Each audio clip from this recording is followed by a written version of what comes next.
Welcome back. All right, two signs that we're getting further through summer. A, that clock says it's July 31st, so tomorrow is the first day of August. And second, I'm getting towards the end of looking at teams from around the NHL, and we're getting close to the time where we're getting into season previews because we're, about 6-7 weeks away from training camp. So with the Carolina Hurricanes, I saved them for later because they still have a lot of cap space. And so I was figuring, maybe they'll do something else. They haven't to this point. Now they have $10,644,291 in cap space, according to Puckpedia. And this is a team that has done very well for themselves. So over the last 4 years, they had 116 points in 2021-2022, dropped to 113 the following year, 111 the following year, and the year that we completed about a month ago, 99 points for 2024-2025. So Carolina has been pretty consistently good throughout, and they have been able to get to conference finals. They did win a game in the conference final this year. Will they get back there again? There are those, I would think, in Carolina fandom that kind of expect this team will be back in the conference finals at the very least, and maybe have some dreams of going further than that. So looking at their lineup, the first thing that stands out is Nick Ehlers being added on the left side. And again, I got these lines from Puckpedia. $8.5 million cap hit for Ehlers until 2031. Played 69 games this past season with the Jets, 24 goals, 39 assists, 63 points. Brenda Moore's going to love coaching Ehlers. Ehlers is that kind of Carolina player. He does a little bit of everything. He's good at both ends of the ice, and he can put the puck in the net. So we'll see if Ehlers can A, stay healthy this year, and B, if he can get to that 30-goal mark. I think he can, so we'll see what happens. Svechnikov, $7.75 million cap hit till 2029. 72 games this past season, 20 goals, 28 assists, 48 points. The two things that stand out to me with Svechnikov is he always seems to be taking penalties at odd times when you'd rather he didn't. And he has too good of a shot to have 20 goals in 72 games. Svechnikov absolutely should be a guy with more goals than what we've seen to this point in his National Hockey League career. Taylor Hall, after the trade to Carolina, did pretty well. 31 games, 9 goals, 9 assists, 18 points after the trade. And they rewarded him with a contract that has a cap hit of $3.17 million until 2028. So he was on an expiring contract, and Carolina decided to keep him. You have Martinook potentially on that fourth line. Absolutely ridiculous. Just ridiculous. Jordan Martinook, very competitive, very good forward. There's a lot of depth to this forward group. Down the middle, you got Aho, $9.75 million cap hit till 2032. 79 games this past season, 29 goals, 45 assists for 74 points.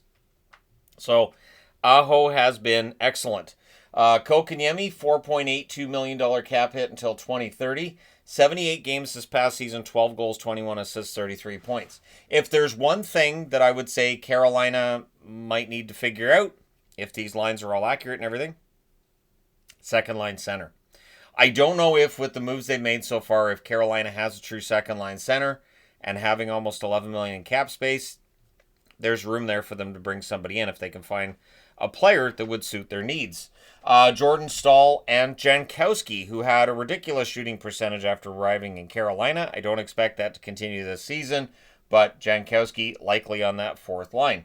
On the right side, you got Seth Jarvis. He had a very good season, 73 games, 32 goals, 35 assists, 67 points. He has a $7.42 million cap hit till 2032. So one thing that stands out with Carolina above, it feels like almost any team I've looked at in the NHL, is the amount of players they have that are signed to really long-term contracts. There's some risk to that, of course, but in the event they turn out, this team is going to have more and more cap space as time goes by. Stankoven has a $6 million cap hit until 2034. 19 games after joining Carolina in the regular season, 5 goals, 4 assists, 9 points. I've been a fan of Stankoven for years. I am really hopeful that he has quite the season and maybe makes Dallas regret trading him just a little bit. I know Dallas got Rantanen, but still, just a little bit of regret. And then you got Jackson Blake, who, when he signed his contract, I saw people saying, who's this guy? I haven't heard of him, which is crazy because he played 80 games of the 82 Carolina played, had 17 goals, 17 assists, 34 points. His father, Jason Blake, had a nice long career in the NHL, and it's a $5.12 million cap hit for Blake until 2034. So you have two young players here with contracts that I don't think kick in until next year anyways, and they are signed for a nice long period of time. So some good bookkeeping being done by the Carolina Hurricanes. And then you got Robinson, who also had a very good season. So this is a 12-man group that's pretty solid. And then depth-wise, you got Will Carrier, who's a $2 million cap hit until 2030. Jost, Yaska, Nadeau, Brindamore, Robida, Suzuki, Gunler. And I could have gone further, and I thought, I'll go to Gunler. And when we get to season preview time, maybe I'll do things a little bit different. But, pretty solid depth up front for Carolina. On the blue line, you've got Slavin, $6.4 million cap hit till 2033. He had 80 games played this past season, 6 goals, 21 assists, 27 points. One of the best defensive defensemen in the game. Absolutely. Chatfield, a $3 million cap hit till 2027. Very team-friendly. 79 games, 7 goals, 11 assists, 18 points for Jalen Chatfield, who has developed very nicely on that Carolina blue line. Keandre Miller, with a $7.5 million cap hit till 2033, joins the crew. 74 games this past season, 7 goals, 20 assists, 27 points for Keandre Miller. So Miller will be looking to improve his offensive numbers in Carolina. I think there's an opportunity here because outside of Gostisbehere, there's not a ton of offense from the blue line. So his partner may very well be Walker. $3.6 million cap hit until 2029 for Sean Walker. Then you got Shane Gostisbehere. 70 games, 7 goals, 38 assists, 45 points for Gostisbehere. And Nikishin as well. Carolina fans are going to be anxious to see what Nikishin can do this year. Can he push his way into a top 4 role? Does he end up in that bottom pairing? We shall see. They've also added Mike Riley on the blue line. So they have depth players who would be regulars in on NHL rosters elsewhere. Bayreuther brought in, Fensor, Seeley, Badinka there as well. And then goaltending. And this might be the one area where I look at Carolina and say, okay, I can buy that blue line or that forward group as being Stanley Cup contender-ish. But the goaltending, there's a question here because Freddie Anderson has trouble staying healthy a full season. That's why his cap hit's only $2.75 million. And it's only a 1-year contract. He had a record of 13-8-1 with an .899 save percentage. Had an amazing start to the season and then got hurt. Kochetkov, $2 million cap hit for 2 more years, so till 2027. 27-16-3 record for Kochetkov, .898 save percentage. And the question I have here for Carolina would be, okay, so if Anderson gets hurt, what happens? And they brought in Caden Primo, so the plan would seem to be to have Kochetkov and Primo. But if that's in a playoff series, could we see Carolina getting past a really good Florida team with Kochetkov and Primo as their tandem? And that's where I could understand some doubt creeping in. Miftakov is there as well. May very well be the number 4 for Carolina. I will say this. I do think they're going to have a pretty good AHL team this year because there's some really good depth in this organization. Barring injury, of course. Injury will sometimes hurt a team's depth chart, definitely.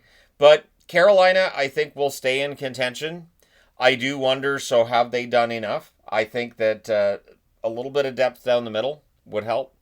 We'll see if they're able to go out and get somebody else down the middle. But then the question becomes, so if they do, does that just mean Jankowski becomes part of depth?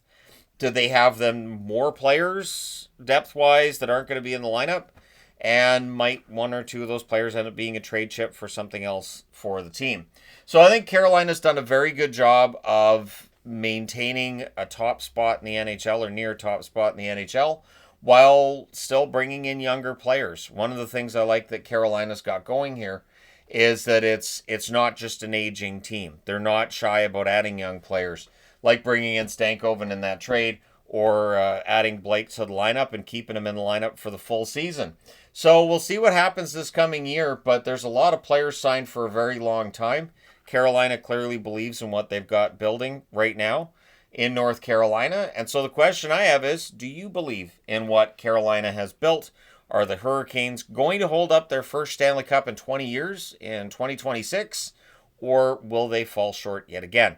So let me know your thoughts in the comment section below. As always, hit like and subscribe in the event you may not have done so already. Thank you guys so much for all your support. I will talk to you again soon.